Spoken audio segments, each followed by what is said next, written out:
بھائی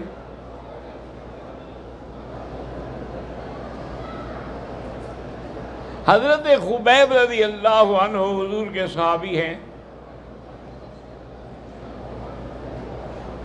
جنگ بدر میں انہوں نے حارث کے والد کو قتل کیا تھا.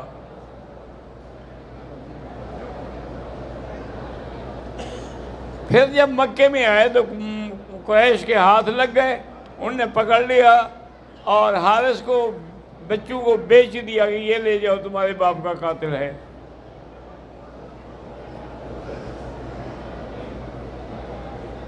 انہوں نے ان کو پیسے دے کے خبیب کو خرید لیا، بڑی تکلیفیں پہنچائیں.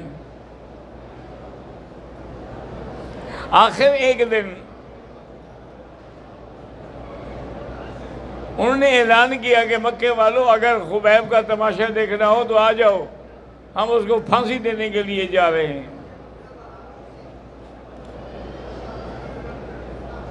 اس لیے یاد رکھیں کہ اس مسئلے میں بھی بڑا اختلاف ہے.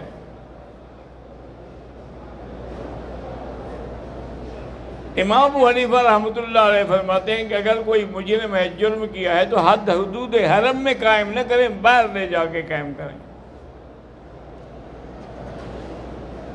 چونکہ حرم جو ہے تو امن کی جگہ ہے. حرمن آمنا من دخلہ کان آمنا. چونکہ امام ابو حنیفہ رحمۃ اللہ علیہ کا یہ طریقہ تھا تفقہ کا کہ سب سے پہلے وہ قرآن سے استدلال کرتے تھے. اگر قرآن میں نہ ملے تو پھر حدیث رسول اللہ سے. اگر چند حدیثیں مل جائیں پھر یہ دیکھتے تھے کہ ابو بکر و عمر نے کس حدیث پہ عمل کیا ہے. بڑے محقق تھے، بڑے مدقق تھے اور بڑے ہی متقی پرہیزگار تھے.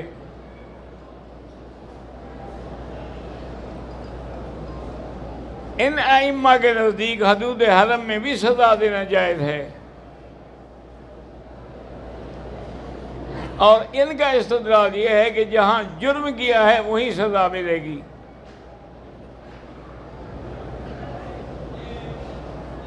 وہ کہتے ہیں کہ آپ دیکھیں کہ آدمی نے اگر سر منڈانا ہے تو یہی منڈائے گا، اور قربانی کا جانور ذبح کرنا ہے تو حدود حرم میں ذبح کرے گا، دم دینا ہے تو حدود حرم میں دے گا. لیکن بہرحال امام ابو حنیفہ فرماتے ہیں کہ کعبۃ اللہ کے احترام کا یہ عالم ہے کہ اگر ایسی بات ہے تو حدود حرم سے باہر سزا دی جائے. وہ کہتے ہیں کہ دیکھو کافروں کو بھی اتنا خیال تھا کہ خبیب کو باہر لے گئے تو وہ حرم کے اندر ان کو سزا دے دیتے. اس کو باہر لے گئے تقریباً مسجد عائشہ کے قریب. وہاں ان کے لیے پھانسی کا پھندا بنایا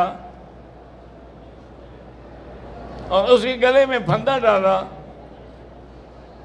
ابو سفیان آیا اور انہوں نے کہا خبیب سنو، اگر تم حضور پاک کو اس جگہ پر لے آؤ تو ہم تمہیں علیحدہ کر دیں گے، آزاد کر دیں گے. انہوں نے کہا خدا کے بندے، میں تو یہ سمجھتا ہوں کہ میرا وجود ٹکڑے ٹکڑے ہو جائے لیکن میرے نبی کو کانٹا بھی نہ لگے. کیا کہہ رہے ہو؟ میں نبی کو یاد رہا ہوں. اب تیروں کی بارش شروع ہو گئی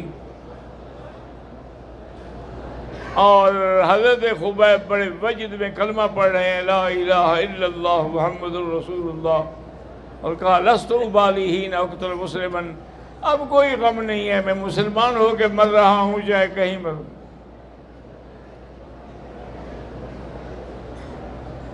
اور اس کے بعد نے دعا کی کہ اللہم بلغ عنی، یا اللہ میرا سلام حضور تک پہنچا دینا کہ آج تمہارا ایک اور عاشق جو ہے وہ بھی پھانسی پہ چڑھ گیا. تو صحابہ نے اتنی تکلیفیں برداشت کی، اور کیوں کی؟ صرف دین کے لیے.